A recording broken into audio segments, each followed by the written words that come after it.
Whoever marries you will be lucky, my ex-wife said, as she handed me an invitation to her own wedding, and I stood there holding that cream-colored envelope like it was a live wire, because the woman smiling at me was the same woman I'd let walk out of my life 18 months ago without fighting for her.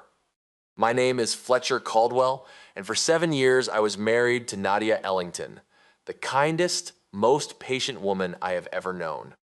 I had everything: the marriage, the partnership, the love most men spend their whole lives searching for. But I was too busy chasing promotions and quarterly reports to notice I was losing the only thing that ever truly mattered, until the day she quietly stopped keeping my dinner warm and walked away for good. Now here she was, 18 months later, glowing in a way I'd never been able to make her glow, handing me an invitation to marry another man. Whoever marries you will be lucky, she told me, and she meant it, every word, with no anger left in her eyes. But how do you stand at the wedding of the woman you took for granted? How do you watch another man love her the way you never did? And what do you say when the words you should have spoken years ago finally rise in your throat? Too late, always too late? Because some mistakes don't get a second chance. And I was about to learn exactly what that costs. But let me back up, because the envelope didn't come from her hand at first. It came from a Tuesday. It was sitting on my desk on the 14th floor of a glass office building in Atlanta, tucked between a contract I didn't care about and a cup of coffee that had gone cold an hour ago.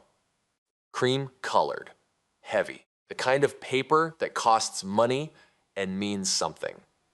My name was on the front in handwriting I would have known in the dark, at the bottom of the ocean, at the end of the world. Fletcher J. Caldwell. Not Fletch. Not the name she used to whisper into my shoulder at 2 a.m, my full name. Polite. Careful.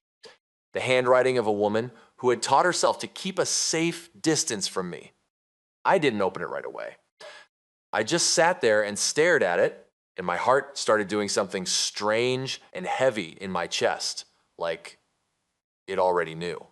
You ever get that feeling? When something so small, a letter, a phone call, a knock on the door, sits there quietly, and somehow your whole body understands that your life is about to split into a before and an after. That was me.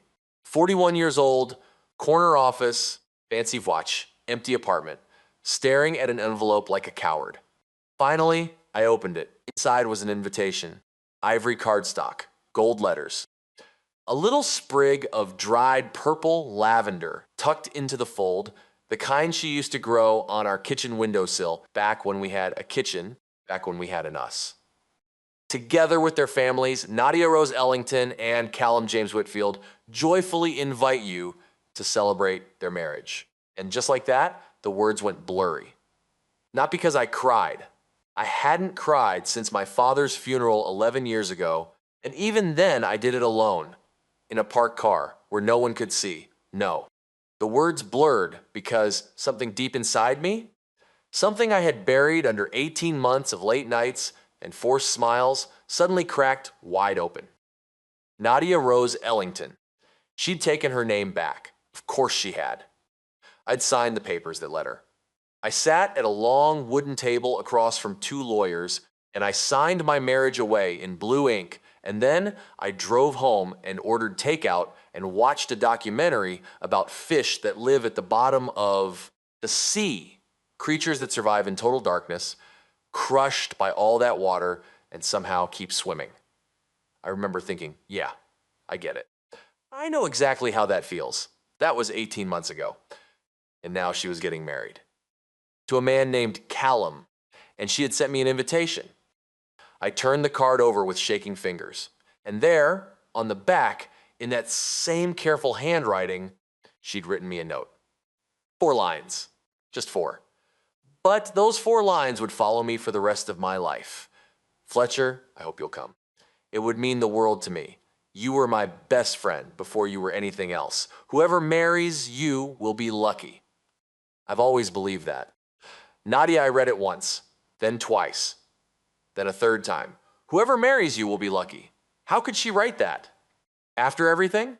After all the dinners I missed, all the anniversaries I rescheduled, all the nights she fell asleep waiting up for me while I answered emails that didn't matter to anyone but my own hungry ego.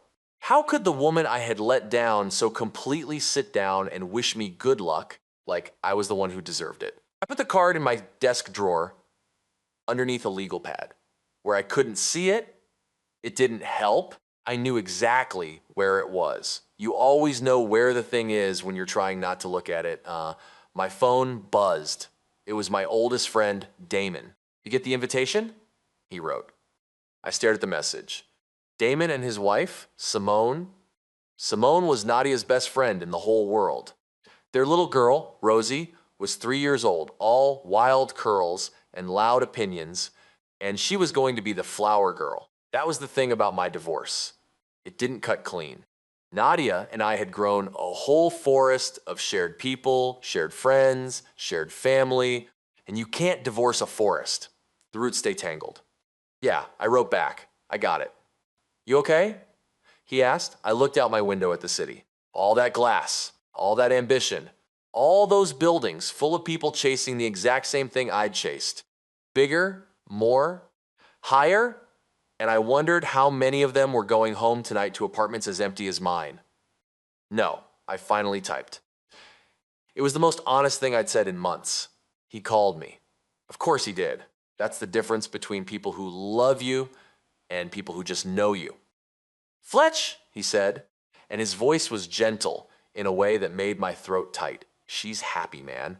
I need you to hear that. She's genuinely, truly happy. Callum's a good guy. A really good guy. I know, I said. Then you also need to hear this. He paused. She wants you there. She fought for it, actually. Some people thought it'd be weird, having the ex-husband at the wedding.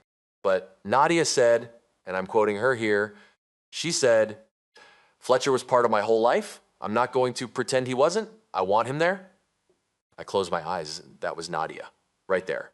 That was the entire woman in one sentence. Generous to the point that it broke your heart. She had every right to erase me, to slam the door, to never think of me again. And instead, she sent me lavender and good wishes and a seat at her wedding.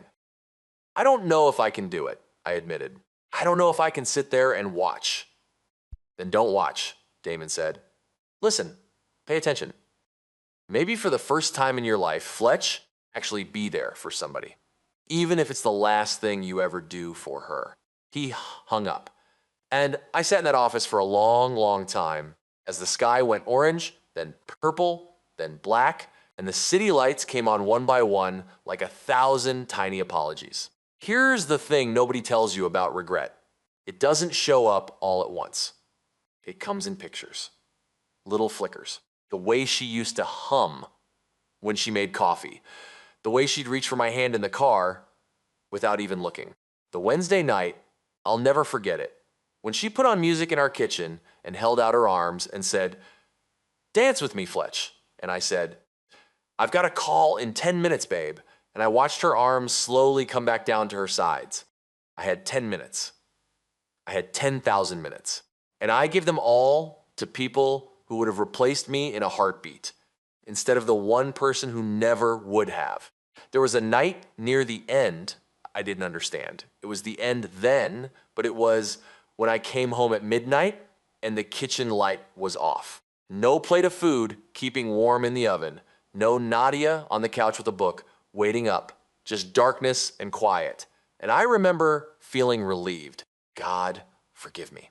I felt relieved that I didn't have to explain why I was late again. That was the night I should have known.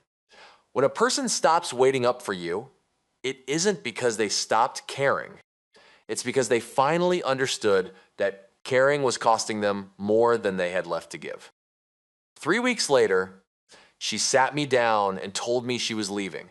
No yelling, no throwing things. Nadia didn't fight that way. She just looked at me with these tired, gentle eyes and said, "Fletcher, I have been lonely in this marriage for 2 years, and I'd rather be lonely on my own than lonely next to you." I didn't fight for her. That's the part I can't forgive myself for. Not that the marriage struggled.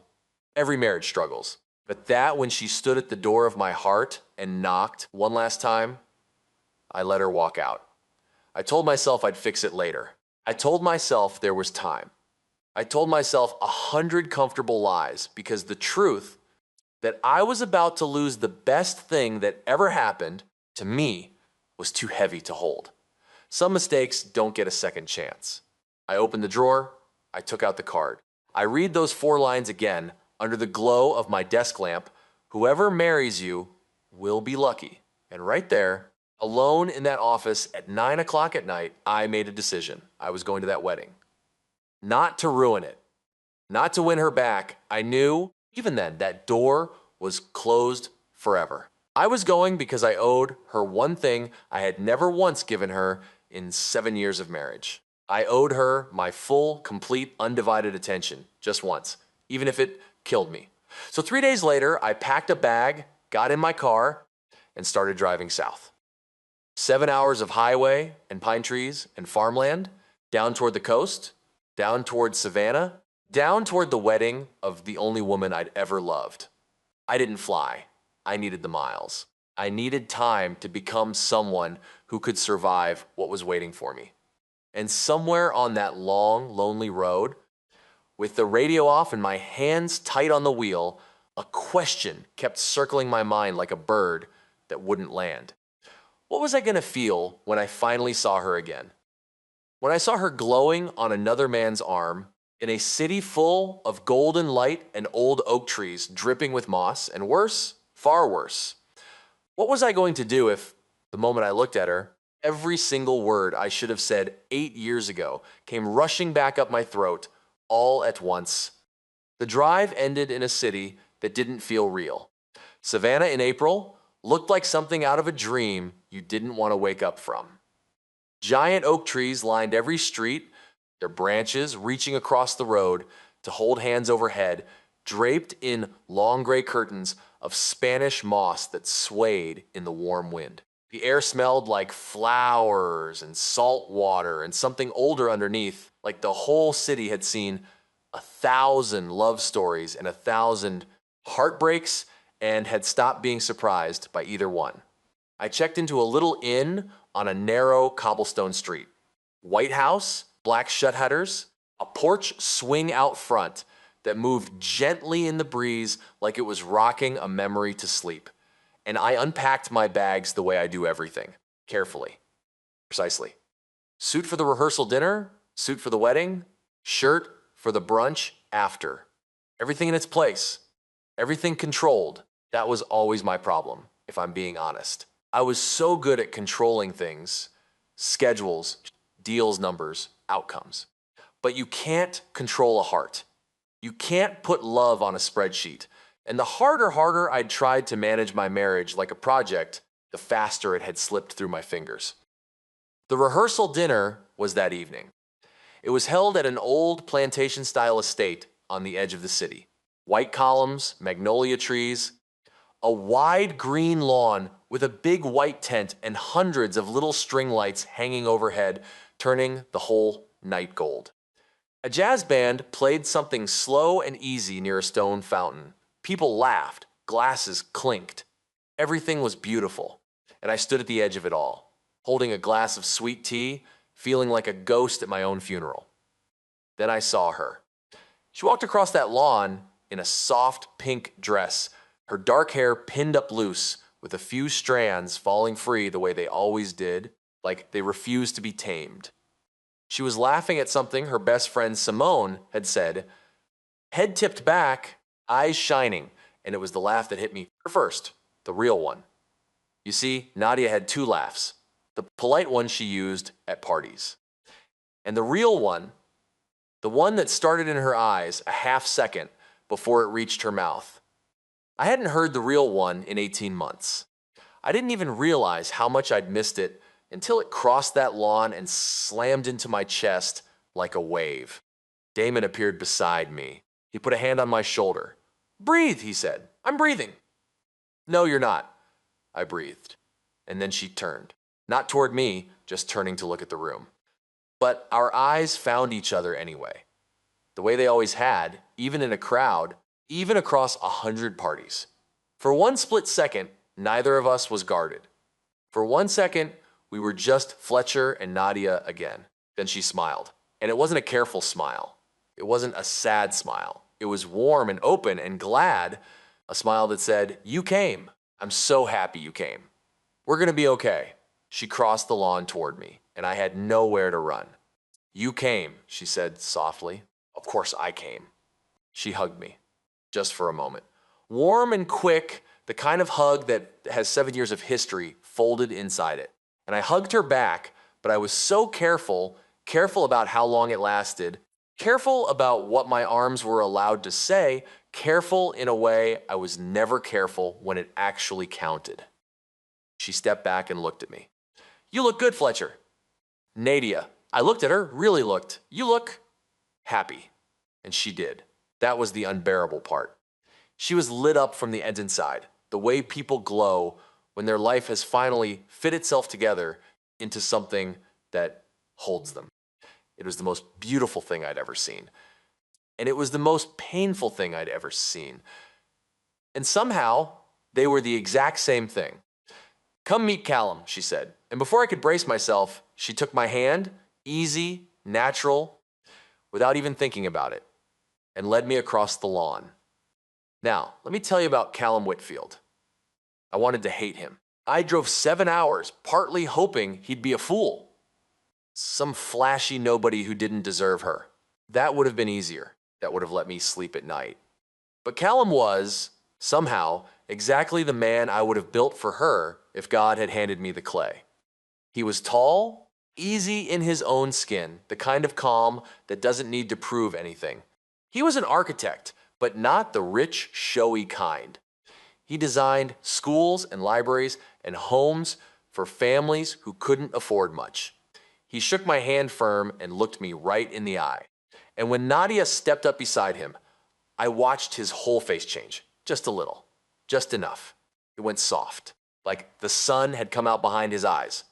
I knew that look, because I used to make that exact look a long, long time ago, before I forgot how.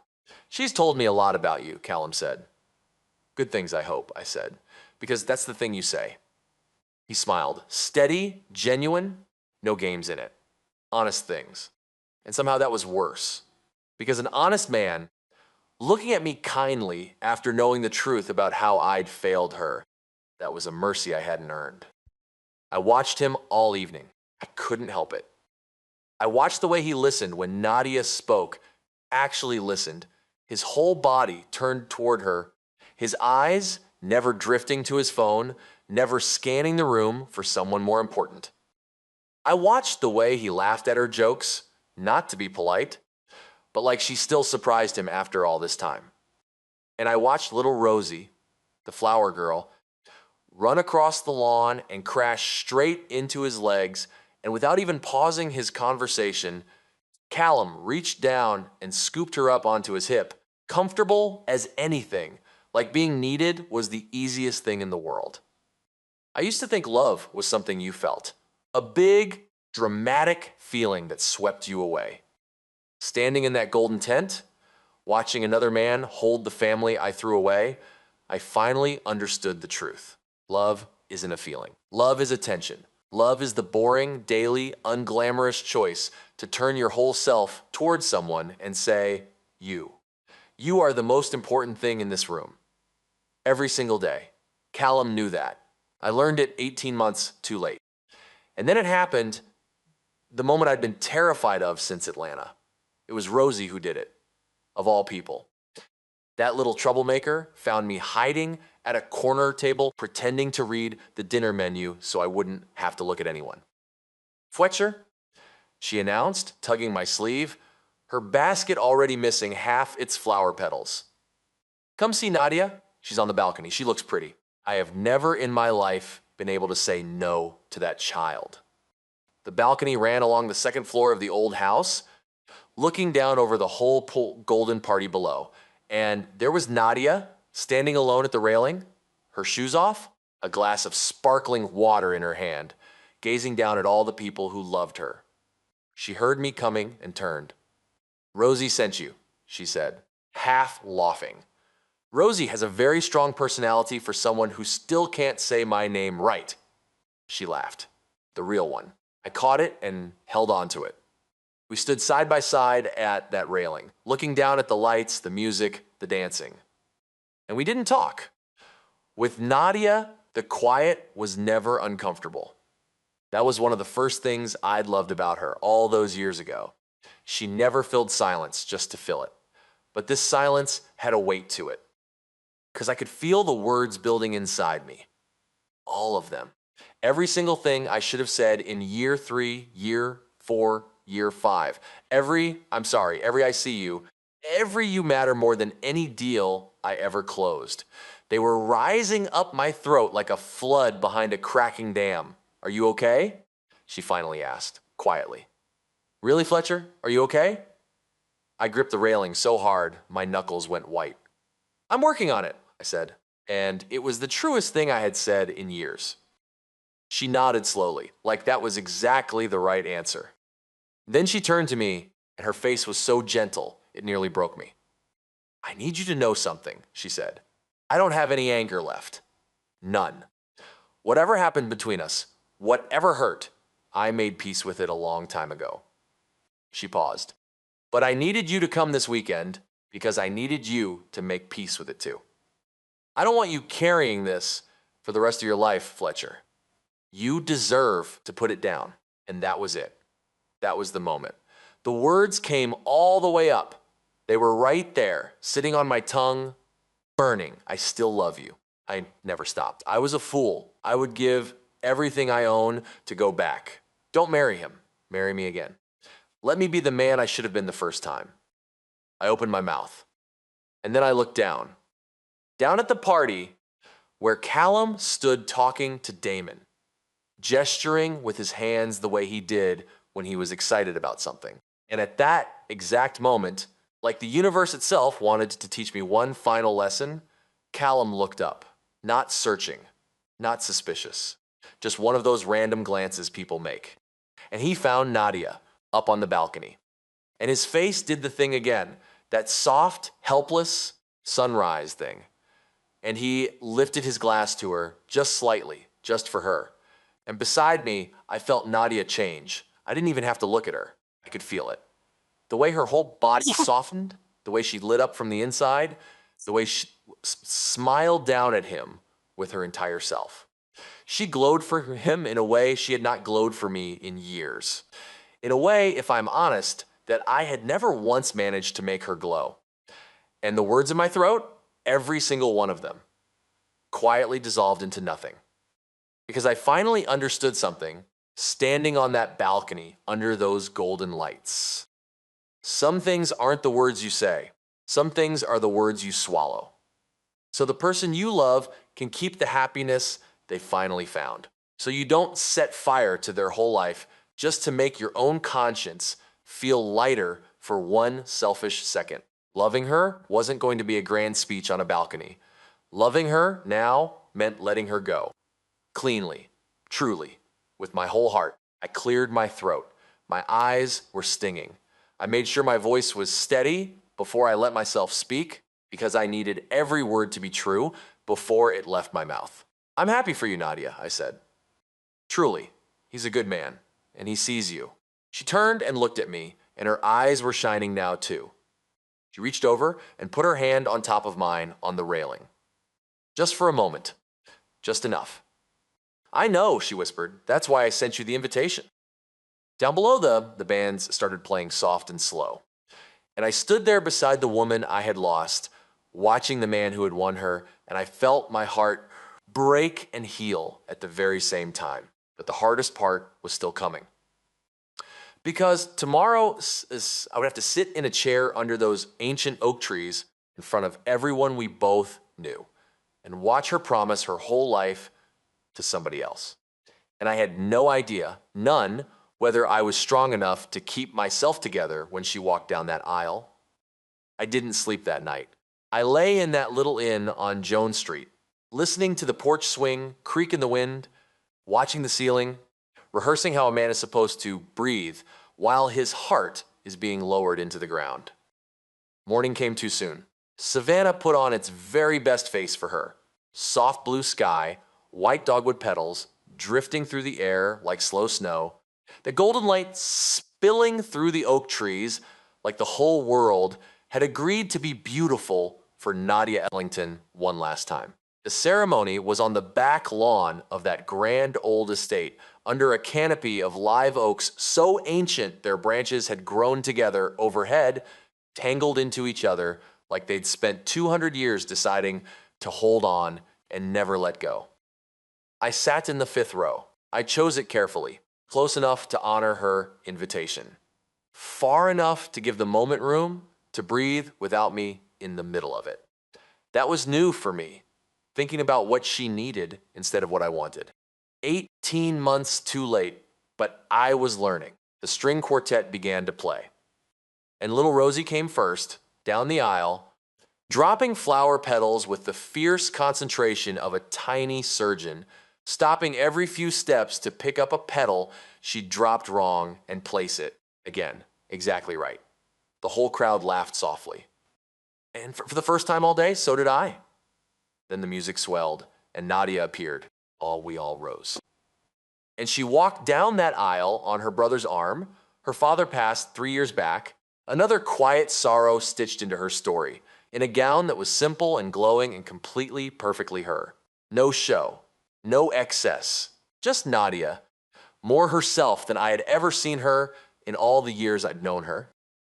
And she didn't look at me as she passed, not unkindly. She was looking forward, at Callum, at her future. And I understood that was exactly as it should be. When she reached him, Callum took both her hands. And I watched this man look at her the way I, driven, successful, oh so bussy Fletcher Caldwell, had looked at earnings reports and project deadlines and the endless climbing horizon of more, with complete attention, with total certainty that nothing else in the world existed. They spoke their own vows. Callum's voice cracked right down the middle, and he laughed at himself and wiped his eyes and kept going. Nadia's voice was clear and steady and sure, not a tremble in it, not a single doubt. And I sat in that 5th row, and I braced for the pain to swallow me whole. But something else came instead. Something I never saw coming. Peace, not the absence of feeling. The grief was still there, quiet and real, sitting low in my chest. But over the top of it came this strange, warm stillness. Because looking at her standing there, glowing, safe, finally in the place she was always meant to be, I realized that my love for her, the truest part of it, didn't want to take this away from her. It wanted this for her. And I learned, sitting in a white chair under 200-year-old trees, that this is the highest form love ever takes. Not holding on, not winning, but the quiet, private willingness to want someone's happiness even when that happiness has no room left in it for you. When Callum kissed his bride, and those great old oaks seemed to sigh above us, and everyone leaped to their feet cheering, I stood up too, and I clapped, and I did not look away. It was the bravest thing I have ever done in my life. She found me at the reception near the edge of the garden, where the string lights ended and the soft Savannah evening began. Hey, she said, hey. I looked at her in her wedding dress, this woman I had loved and lost and finally, truly let go of. Congratulations, Nadia, from the bottom of my heart. Thank you for coming, Fletcher. You have no idea what it means. I think I'm starting to, I said. She smiled. Then she tilted her head the way she always did right before she said something she meant with her whole soul. You're a good man, Fletcher, she said softly. You always were. You just got so busy becoming something that you forgot to just be something. With me. With yourself. She shook her head gently. But I've watched you this weekend. Whatever's changing in you, it's real. Don't you dare stop. My throat closed up. I couldn't speak. And listen to me, she went on. And her eyes were wet, but her voice was strong. Whoever gets Let's Just Love You next is going to be the luckiest woman alive. Because now you understand. You understand what it costs to truly love somebody. And that, Fletcher, that changes everything. She squeezed my hand once. And then Callum appeared at her side, reaching for her the way he always did, like she was the most natural thing in the world to reach for. And I stepped back, and I smiled at them both. And I raised my glass in a small, quiet toast that asked for nothing and gave everything. And Nadia Whitfield turned toward her husband, and she danced. I left before the night was over. Not sad, just full. The way you feel when you finally set down something heavy you've been carrying for so long you forgot it wasn't part of you. I walked along the river the next morning before the city woke. The cobblestones were cool under my shoes, the water gray and slow and beautifully indifferent. Rivers don't remember your story, they just keep moving. And that morning, that was exactly the kind of teacher I needed. I took out my phone and I finally sent a message I'd been writing and deleting for 3 months to a therapist whose number Damon had quietly slipped me back when I was still too proud to admit I was drowning. Hi, this is Fletcher Caldwell. I think I'm finally ready to start. I hit send before I could talk myself out of it, and then I drove home. 7 hours. But I was not the same man who'd driven down. Now let me tell you about the part you've been waiting for. 6 months later, October in Atlanta. The trees along my street turned gold and rust and amber, dropping their leaves like they were finally letting go of something they no longer needed to hold. I changed my whole life. I cut my hours at work. I cooked real meals in a kitchen I actually lived in now. I called my mother every Sunday. I sat across from Dr. Webb every Tuesday and slowly, painfully, gently took apart the man I used to be and built someone better in his place. And one Saturday morning, I was volunteering, the old Fletcher would have laughed. At a community center downtown, helping renovate a reading room for kids. Callum's firm had designed it, as it turned out. Small world, tangled forest. I was up on a ladder, hanging a shelf, when a woman walked in carrying a box of donated books almost too heavy for her arms. Careful, I said, climbing down to help. Let me get that. She looked up at me, warm brown eyes, a streak of paint on her cheek, a smile that arrived a half-second early, starting in her eyes before it ever reached her mouth. Thanks, she laughed. I'm Elena. I run the kids' literacy program here. Fletcher, I said, taking the box. And we talked. For 2 hours, we talked about books, about the kids, about why a man in an expensive watch was spending his Saturday hanging shelves. And the strangest thing happened. I listened, truly listened. My whole self turned toward her. My phone stayed in my pocket the entire time. Because I finally knew how. I finally understood that love isn't a feeling that sweeps you away. Love is attention. Love is the daily, ordinary, beautiful choice to turn towards someone and say, you're the most important thing in this room. Nadia was right. Whoever loved me next would be lucky, not because I was perfect, but because I had finally paid the terrible price of learning what love actually costs. I didn't get Nadia back. Some mistakes don't get a second chance, and I made my peace with that under those golden Savannah oaks. But the man I became because of that mistake, that was the gift. That was the whole point. That was the only thing that was ever really mine to keep. Elena and I are taking it slow, carefully, beautifully. And every single morning I wake up and I choose to show up because I will never, ever take love for granted again. So let me leave you with this, and I want you to sit with it honestly because it matters more than you know. Is there someone in your life right now? Someone keeping your dinner warm? Someone reaching for your hand in the car? Someone quietly waiting for you to simply turn toward them that you have been taking for granted? Someone you keep telling yourself you'll pay attention to later? Because here is the truth I learned the hard way. The truth that cost me everything. Later is not promised. Some doors close forever. And the saddest words in any language are too late. So don't wait. Go tell them today. If this story touched your heart, if it made you think of someone you love. Please subscribe to the channel and turn on the notification bell. Right now, so you never miss a story that reminds you what truly matters before it's too late. And tell me in the comments, who are you going to turn toward today?